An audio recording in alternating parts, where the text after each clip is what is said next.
بسم اللہ الرحمن الرحیم۔ ڈسکور اوریجنل کے معزز ناظرین، السلام علیکم۔ اب کس نمبر 670 ملاحظہ فرمائیں۔ اس کے ساتھ ہی غالب نے چیخ ماری کیونکہ نازو نے اسے خاموش کرنے کے لیے آخری حربے کے طور پر ایک جھٹکے سے اوپر اٹھا کے آگے اچھال دیا تھا۔ وہ میرے قریب آ کر گرا۔ میں اور رابعہ ٹرک کے پاس کھڑے غالب کی باتوں پر ہنس رہے تھے۔ اس نے ہمیں ہنسا کر ہمارے اعصاب کو خوف سے نجات دلا دی تھی اور اس حادثے کے ذہنی دباؤ کو ختم کر دیا تھا۔ غالب کپڑے جھاڑ کے اٹھا۔ یہ لڑکی نفسیاتی مریض ہے، کچھ قاتلانہ رجحانات رکھتی ہے، احساس کمتری کا شکار ہے اور کسی سے سچ بھی نہیں سن سکتی۔ تم تو مانتے ہو نا مجھے عظیم شکاری؟ میں نے کہا بالکل مانتا ہوں، تمہاری کتاب کا دیپاچہ میں ہی لکھوں گا، مگر ابھی چلنے کی فکر کرو۔ رابعہ نے کہا ہاں، پہلے ہی بہت دیر ہو گئی ہے۔ غالب نے کہا کیا آپ کو کسی پارٹی میں وقت پر پہنچنا تھا خاتون؟ فکر نہ کریں، 1-2 گھنٹے کی تاخیر سے کوئی فرق نہیں پڑتا۔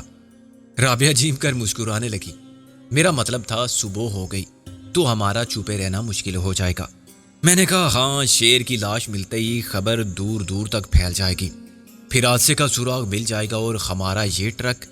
غالب بولا جسے آپ نے پہاڑ سے گزارنے کی کوشش کی تھی۔ کوشش کرے انسان تو کیا نہیں ہو سکتا، سوئی کے ناکے سے لوگ اونٹ گزار لیتے ہیں۔ رابعہ بولی۔ میں نے تالی بجا کے کہا کمان، گپ شپ کے لیے وقت نہیں ہے، سامان اٹھاؤ اور چلو۔ یہ وردیاں اسی ٹرک میں چھوڑ دو، صرف اپنے کپڑے کافی ہیں۔ رابعہ نے کہا مگر یہاں تو بہت سردی ہے، میرا تو خون بھی جمنے لگا ہے۔ نازو نے کہا خون سفید ہو تو جلد جم جاتا ہے۔ غالب بولا مگر میں خواتین کے موقف کی حمایت کرتا ہوں، اس سردی سے بچانے والی یہی گرم فوجی وردیاں تھیں۔ میں نے کہا یار، یہ ہمارے لیے مصیبت بن جائیں گی، کوئی بھی دیکھے گا تو شک میں پڑ جائے گا کہ آخر فوجی قافلہ پیدل کیوں جا رہا ہے اور اس قافلے میں ایک بچہ کیوں شامل ہے۔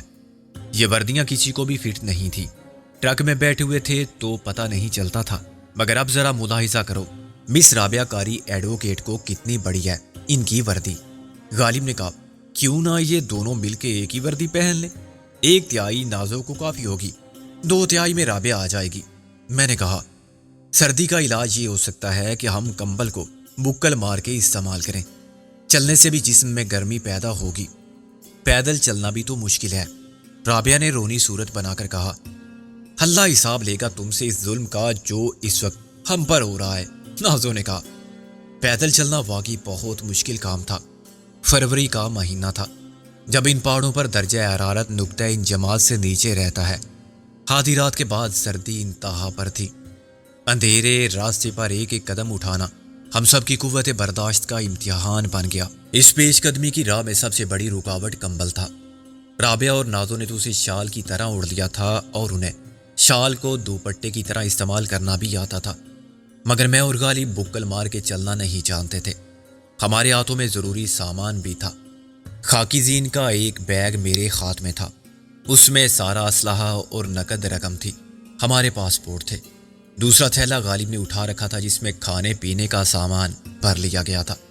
کمبل بار بار میرے کندھوں پر سے پھسل جاتا تھا اور میں اسے ٹھیک کرتا تھا تو باہر کی یخ بستہ ہوا کا جھونکا جسم کی ساری گرمی کو کھا جاتا تھا۔ یہی حال غالب کا بھی تھا۔ کمبل کو ساتھ رکھنا مشکل تھا مگر اسے چھوڑنا زیادہ مشکل تھا۔ کاجل نے بڑی صفائی سے کلیم کو بھی اپنے ہی کمبل میں لپیٹ لیا تھا اور اس میں کوئی شک نہیں کہ اپنی عمر کے اعتبار سے کلیم نے ہم سے بڑھ کر ہمت اور قوت برداشت کا ثبوت دیا۔ نہ اس نے نیند کی شکایت کی، نہ بھوک کی، نہ وہ سردی سے گھبرایا اور نہ تھکن سے۔ الٹا وہ کاجل کا حوصلہ بڑھاتا رہا اور اسے بتاتا رہا کہ سرحد کے پہاڑی علاقوں میں اس سے بھی زیادہ سردی پڑتی ہے۔ کاجل نے کہا تمہیں کیسے معلوم؟ ہمارا باپ نے بتایا، ادھر ہمارا سب لوگ رہتا ہے، ہم پٹھان لوگ کا زندگی بہت سخت ہے، ادھر بجلی گیس پانی کچھ نہیں ہوتا، سڑک بھی نہیں ہوتا، اسکول تھانہ کچھ نہیں، گاڑیاں پھر کیسے چلتی ہیں؟ کلیم ہنسنے لگا، جب سڑک ہی نہیں ہے تو گاڑی کہاں سے آئے گا، سب پیدل چلتا ہے یا گھوڑے پر۔ غریب لوگ کئی میل دور سے پانی لاتا ہے، ادھر ہاسپٹل بھی نہیں ہے، علاج کا واسطے شہر جانا بہت مشکل ہوتا ہے، پھر وہاں لوگ زندہ کیسے رہتے ہیں؟ کاجل نے حیرانی سے کہا بس زندہ رہتا ہے، تھوڑا سا فصل ہوتا ہے، تھوڑا مویشی، اپنا مکان پتھر سے خود بناتا ہے، اور تم ایسی جگہ رہ لو گے شہر سے جا کے؟ ہاں دیدی، اپنا لوگ ہے ادھر، وہ بھی تو رہتا ہے، کلیم نے بڑے اعتماد کے ساتھ جواب دیا۔ میں اور غالب ان کے آگے چلتے ہوئے ساری گفتگو سن رہے تھے۔ سب سے پیچھے نازو اور رابعہ تھی اور ان کی خاموشی بتاتی تھی کہ کلیم کی باتیں انہیں بھی متاثر کر رہی ہیں۔ غالب نے کہا، کیا سوچ رہے ہو؟ میں نے کہا، سوچ رہا ہوں کوئی معجزہ رونما ہو جائے، اچانک ایک گھر ملے، اس گھر کا میزبان دروازے پر ہمیں خوش آمدید کہنے کے لیے موجود ہو، اندر آتش داں روشن اور حرارت ہو، میز پر چائے کی کیتلی اور پیالیاں رکھی ہوئی ہوں، فضا میں چائے کی مہک ہو۔ کون سی چائے؟ کوئی سی بھی، سبز چائے یا گلابی کشمیری ارغوانی؟ یار خواب تو ڈھنگ سے دیکھو، چائے کی جگہ کافی ہو، اس کے ساتھ سینڈوچ، فضا نغمہ ساز سے معمور ہو، میزبان ہو صاحب خانہ کی دخترانے ماں لگا اور مخصوص کپڑوں میں ہوں۔ میں نے کہا، بس اب تم پٹری سے اتر گئے ہو، نازو کو بتاؤں کہ تمہاری آخری خواہش کیا تھی؟ ابھی خواب اور حقیقت کا پتہ چل جائے گا۔ مرزا جی، ہم لندن میں نہیں ہیں، ان پہاڑوں کی ویرانی میں سرکردہ ہیں۔ غالب نے ایک سردا بھری، ایک تو تم مجھے اپنی مرضی سے خواب تک نہیں دیکھنے دیتے، جو بھاری تھیلا تھا وہ مجھے پکڑا دیا ہے کیونکہ ہماری بدقسمتی ہے یا بے وقوفی کہ تم کو مشن کمانڈر بنا لیا۔ مشن پورا ہو چکا، یہ عہدہ خالی ہے، تم چاہو تو میری جگہ لے لو۔ میں نے کہا، باقی رہی تھیلے کی بات تو یہ لو۔ غالب نے اپنا تھیلا مجھے پکڑا دیا۔ جب دلی اجڑ گئی تو کہتے ہو تخت سنبھالو، پہلے بناتے مشن کمانڈر تو میں دیکھتا۔ تم کیا دیکھتے؟ وہی جو ہم نے دیکھا۔ میں گھر دیکھ رہا ہوں، غالب نے اچانک رک کر کہا۔ غالباً یہ سراب ہے، تم بتاؤ کیا واقعی کچھ ہے گھر جیسا؟ میں نے کہا، یہ تو میرے خواب کی تعبیر لگتی ہے مرزا، یہ سراب نہیں حقیقت ہے، آؤ ادھر چلتے ہیں۔ دائیں جانب درختوں کے درمیان اور چٹانوں کے بیچ میں ایک کمرے کا مکان نظر آ رہا تھا جو پتھروں کو چن کے بنایا گیا تھا۔ مکان تاریکی میں ڈوبا ہوا تھا اور تاریکی کا حصہ نظر آتا تھا۔ غالب نے کہا، اب آگے آگے دیکھیے ہوتا ہے کیا؟ کیا پتا میزبان واقعی دروازے پر ہمیں خوش آمدید کہے اور بڑے پرتپاک سے اندر لے جائے یا پھر گولی مار دے صورت دیکھتے ہی۔ میں نے کہا، وہ کیوں؟ مجھے کیا معلوم، جب وہ گولی مار دے گا تو پوچھ لیں گے کہ اس نے ایسا کیوں کیا۔ غالب بولا، ممکن ہے وہ کوئی خطرناک پاگل ہو یا مفرور مجرم، پھر وہ دوسری گولی سوال پوچھنے والے کو مارے گا۔ خواب کی تعبیر بعض اوقات الٹی بھی ہو جاتی ہے، لیکن اس وقت مجھے کوئی شک نہ رہا کہ ہر دعا کے لیے قبولیت کی ایک گھڑی ہوتی ہے، اور جب میں نے ایک معجزہ رونما ہونے کی خواہش کا اظہار کیا تھا تو وہ ایسی ہی گھڑی تھی کہ میں تاج و تخت بھی مانگتا تو مل جاتا۔ ابھی ہم پتھر کے بنے ہوئے ناہموار زینوں پر چڑھ ہی رہے تھے کہ دروازہ کھٹاک سے کھلا اور ایک شخص ساتھ میں لالٹین اٹھائے نمودار ہوا۔ اس کی آنکھوں میں حیرانی کے جذبات رفتہ رفتہ تجسس اور پھر خوف میں ڈل گئے تھے۔ غالباً اس نے انسانی آوازیں سن کے دروازہ کھولا تھا۔ وہ جاننا چاہتا تھا کہ اس وقت اور اس موسم میں کون ہے جو اس سے ملنے آیا ہے، مگر اپنے سامنے دو مردوں، تین حسین اور جوان عورتوں کے ساتھ ایک بچے کو دیکھ کر وہ وہم میں مبتلا ہو گیا کہ ہم انسان نہیں، نہ ہمارے حلیے اس علاقے کے لوگوں جیسے تھے، نہ چہرے عام لوگوں کی طرح اس کا بد اروا پر عقیدہ رہا ہوگا جو ایسے ہی انسانی روپ میں نمودار ہوتی ہیں، چڑیلیں خوبصورت عورتیں بن جاتی ہیں اور آدھی رات کو بھٹکتی پھرتی ہیں۔ صرف ایک بچے کی موجودگی کے باعث یہ خیال غلط ہو رہا تھا۔ میں نے اس کے تذبذب کو دیکھ کر کہا، السلام علیکم، ہم مسافر ہیں اور راستہ بھٹک گئے ہیں۔ غالب نے مجھے کونی ماری، آداب عرض۔ دراصل ہماری گاڑی کے ساتھ ایک حادثہ پیش آ گیا تھا۔ ہم نے ایک جیسی دوستانہ بلکہ خوش آمدانہ مسکراہٹ کے ساتھ آگے ہاتھ بڑھایا تھا۔ جواب میں بوڑھا مسکرایا اور اس نے ہم دونوں سے ہاتھ ملا کے دروازہ کھول دیا۔ پھر اس نے ناقابل فہم زبان میں کچھ کہا جو بنگالی ہی نہیں تھی، مگر اس سے کچھ ملتی جلتی زبان تھی۔ اس وقت مسئلہ زبان کا نہیں، پناہ کا تھا۔ کمرے کی چاروں دیواریں پتھروں سے اٹھائی گئی تھیں جو ناہموار اور بے ہنگم تھے۔ اس کی چھت میں درختوں کی شاخیں اور پتے بطور شیطیر استعمال ہوئے تھے اور چھت پر سوکھے پتوں اور گھاس پھوس کی موٹی تہ تھی۔ اس کے اوپر مٹی اور گارے کی تہ میں نے صبح دیکھی۔ فرش پر خشک لمبی لمبی گھاس کو چٹائی کی طرح بن کے ڈال دیا گیا تھا۔ اس چٹائی کے اوپر میلے کچیلے لحاف اور بستر نظر آ رہے تھے۔ ایک لحاف میں پھنسی ہوئی بوڑھی عورت کچھ خوف زدہ ہو کے بیٹھ گئی تھی، دوسرے لحاف میں سے ایک نوجوان سر نکال کے ہمیں گور رہا تھا۔ وہ چہرے کے نقوش میں بوڑھے سے مشابہ تھا۔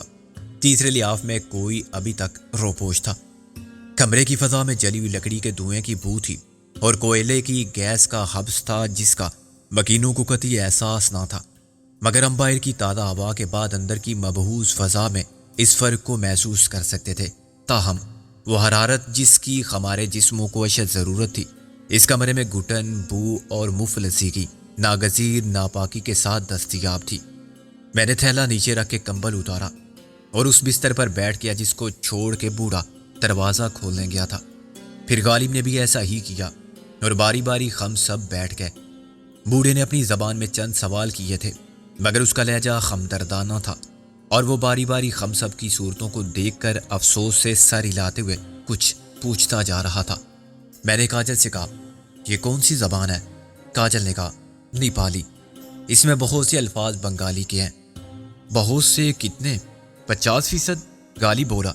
پھر تو تم کو مفہوم اخذ کر لینا چاہیے۔ اچانک نوجوان بیٹھ گیا۔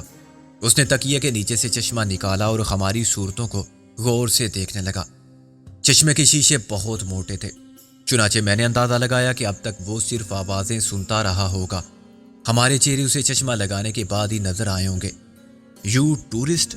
اس نے انگریزی کا اولیا بگاڑ کے کہا۔ میں نے فوراً کہا، یس، انڈین ٹورسٹ۔ اس نے مزید انگریزی کا خون کیا۔ یہاں کیوں آئے ہو؟ میں نے کہا، تقدیر لے آئی ہے، لیکن یہ سوال جواب تم بعد میں بھی کر سکتی ہو۔ ایسا نہ ہو کہ ہم سردی اور بھوک سے فوت ہو جائیں۔ ہم تمہارے مہمان ہیں۔ اس نے نیپالی لہجے میں انگریزی کے الفاظ کو گرامر کے بغیر جوڑتے ہوئے کہا، ہم مہمان نہیں رکھ سکتے، ہم غریب لوگ ہیں۔ تم امیر ہو، قیمت ادا کر سکتے ہو۔ میں نے کہا، تمہاری صاف گوئی نے مجھے متاثر کیا۔ ہم منہ مانگی قیمت دیں گے، چائے اور کھانے کی۔ اپنے منہ سے بتاؤ کیا دو گے؟ وہ لڑکا انتہائی بے مروت اور کاروباری ذہن کا مالک تھا اور موقع سے پورا فائدہ اٹھانا چاہتا تھا۔ جیسے اس گھر کا ملنا ہم اپنی خوش نصیبی سمجھ رہے تھے، ایسے ہی وہ بھی سمجھ رہا تھا کہ آدھی رات کو خوش قسمتی نے ان کے دروازے پر دستک دی ہے تو وہ مروت چھوڑ کے کاروبار کی بات کیوں نہ کرے؟ ضرورت ہمارے درمیان قدرے مشترک تھی اور ضرورت مند صرف ہم ہی نہیں، وہ بھی تھے۔ ان ضروریات کی نوعیت مختلف تھی مگر مقصد وہی ایک تھا، یعنی بقائے جسم و جاں کا۔ میں نے کہا، جب ایک بار کہہ دیا کہ جو مانگو گے وہ مل جائے گا تو پھر قیمت کے مسئلے پر کسی اختلاف یا اندیشے کی گنجائش نہیں رہی۔ اس نے مسکرا کر کہا، کیا تم ایک روٹی کے 1 لاکھ بھی دے سکتے ہو؟ قیمت ہمیشہ ضرورت کی ہوتی ہے۔ یہاں تمہارے لیے پیسہ اتنا ہی بے مصرف ہے جتنا صحرا کے پیاسے سے مسافر کے لیے تیل جو اسی ریت سے نکلتا ہے اور سیال سونا کہلاتا ہے۔ میں نے حیرانی سے کہا، تم تو فلسفی بھی ہو، تاجر بھی اور سیاست داں بھی، اتنی خوبیاں تم میں کیسے یکجا ہو گئی؟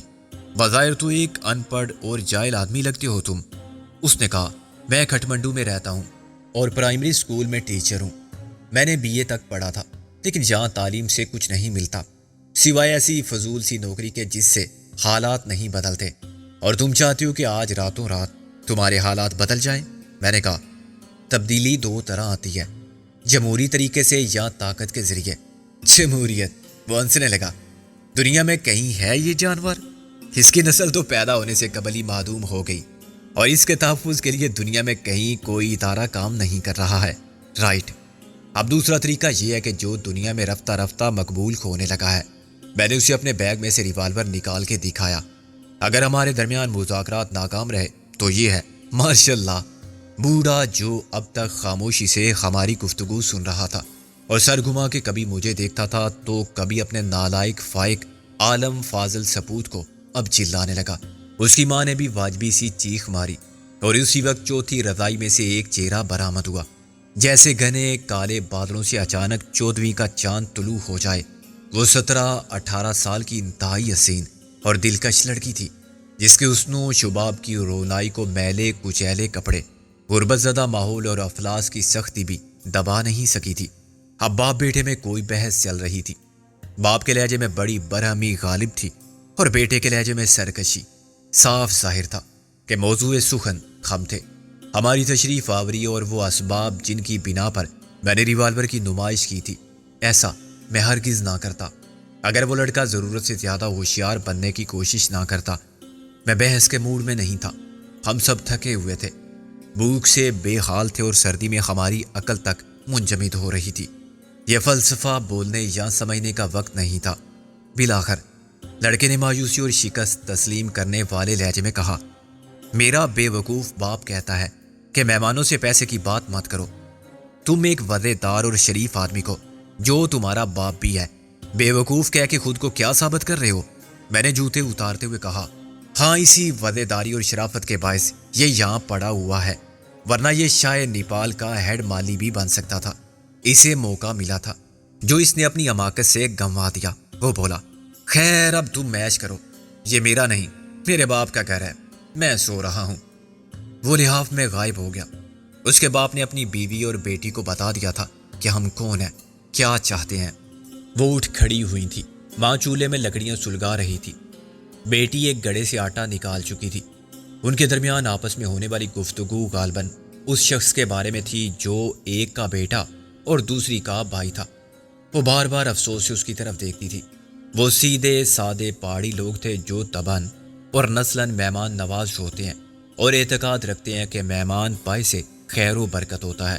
رابعہ اور نازو جوتے اتار کے اپنے پاؤں دیکھ رہی تھیں جن پر سرخ دبے سے نمودار ہو گئے تھے. پیدل چلنے سے چھالے پڑ گئے ہیں. نازو نے کہا, یہ چھالے نہیں ہیں, اسے فراسٹ بائٹ کہتے ہیں. غالب نے کہا, یعنی تمہیں سردی اور برف نے کاٹ لیا ہے. میں نے کہا, انتہائی سرد علاقوں میں ایسا ہوتا ہے, مگر 2-4 میل چلنے سے نہیں. مستقل رہنے سے برفانی علاقوں میں فراسٹ بائٹ کی شکایت ہو جاتی ہے. نازو نے گھبرا کر کہا, پھر اب کیا ہوگا؟ غالب نے بڑی مسرت سے کہا, اب ہوگا یہ کہ تمہارے چھالے رفتہ رفتہ زخم بن جائیں گے, پھر پاؤں گل سڑ جائیں گے اور بلاخر تم کو نیچے سے کاٹ کے چھوٹا کر دیا جائے گا. تقریباً 4.5 فٹ کی لمبائی باقی بچے گی اور تم ایسے نظر آؤ گی جیسے تمہاری ٹانگوں کی جگہ کرسی کی ٹانگیں لگا دی گئی ہیں.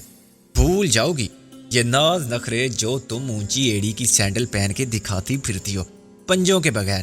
رابعہ سمجھ گئی تھی کہ غالب انہیں خوف زدہ کرنا چاہتا ہے. بولتے رہو, تمہارے کہنے سے کچھ نہیں ہوتا. پنجابی میں کہتے ہیں نا کہ کموں کی بد دعا سے مویشی نہیں مرتے.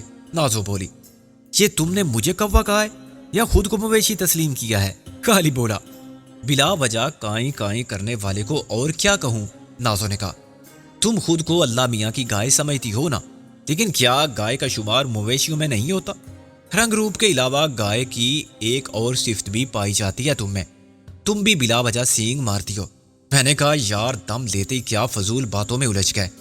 غالب نے کہا, مسٹر افلاطون, ہم اس وقت فضول باتیں ہی کرنا چاہتے ہیں, فرصت ملتے ہی کام کی بات شروع کر دیں. یہ نہیں ہو سکتا. غالب ٹھیک ہی کہتا ہے. میں نے سوچا, ریلیکس کرنے کے لیے ایسا کرنا ضروری ہے.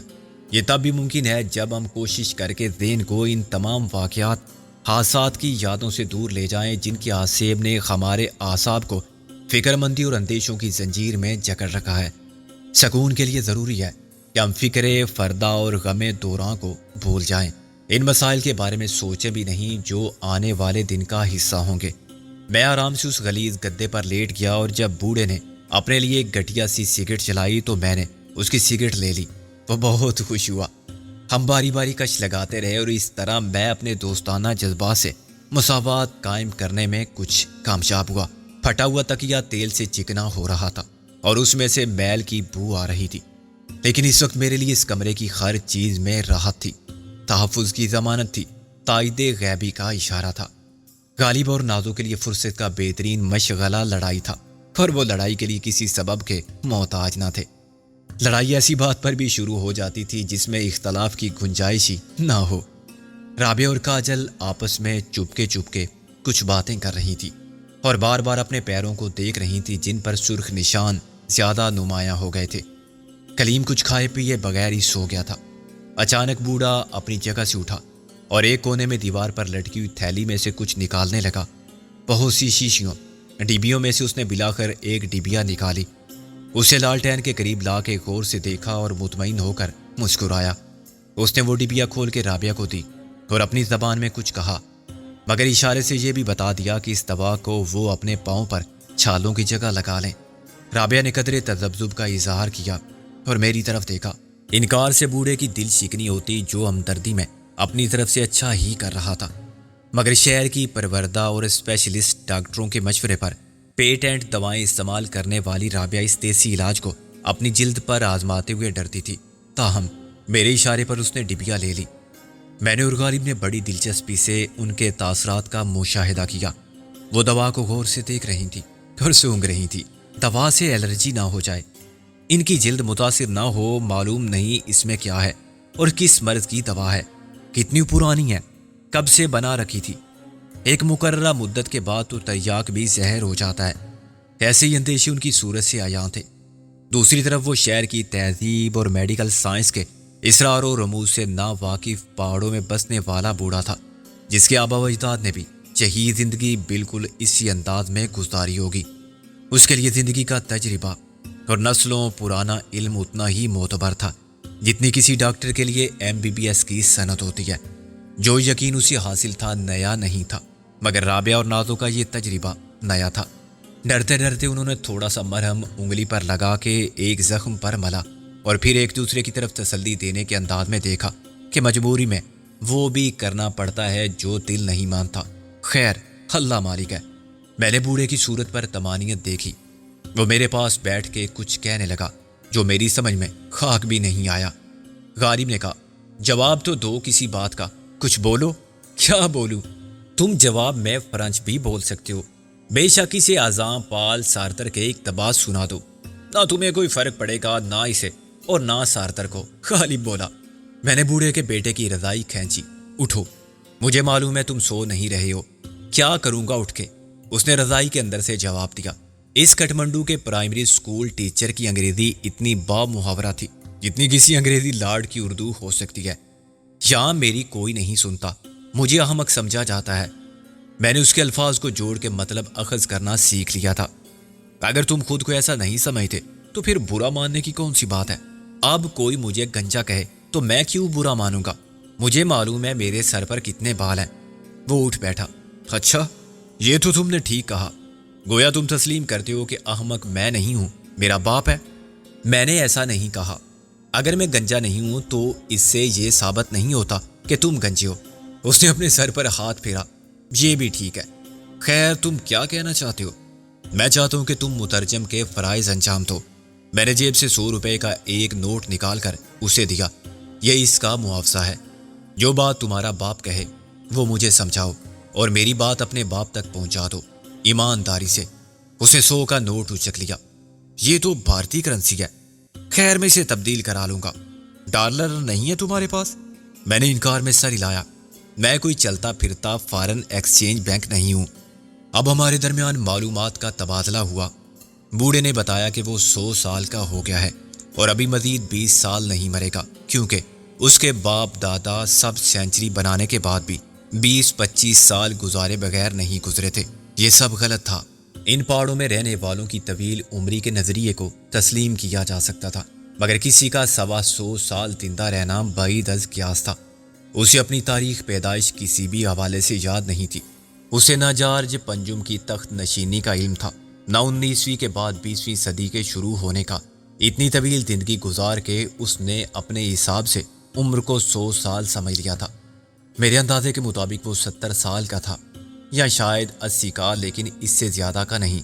اس نے مترجم کو اپنا 16واں بیٹا اور اس کی بہن کو 11ویں لڑکی قرار دیا تو میں پہنچ کر رہ گیا۔ پھر اس نے وضاحت کی کہ یہ سب 3 بیویوں کی پیداوار تھے، چوتھی سامنے ہے۔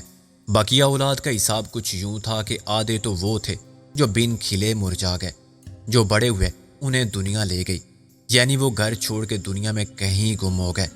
لڑکیاں بھی شادی کر کے گئی تھیں، ہم معلوم نہیں کہاں اور کس سال میں ہیں، کتنے بچوں کی ماں ہیں اور زندہ ہیں یا مر گئیں۔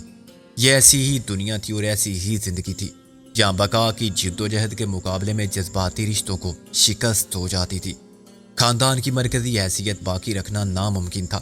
جو بڑا ہو جائے، اپنا پیٹ خود بھر سکے وہ جائے اور دنیا میں اپنا رزق خود تلاش کرے۔ ان پرندوں کی طرح جو اڑنا سیکھتے ہی آشیانوں سے پرواز کر جاتے ہیں اور پھر کبھی لوٹ کے نہیں آتے۔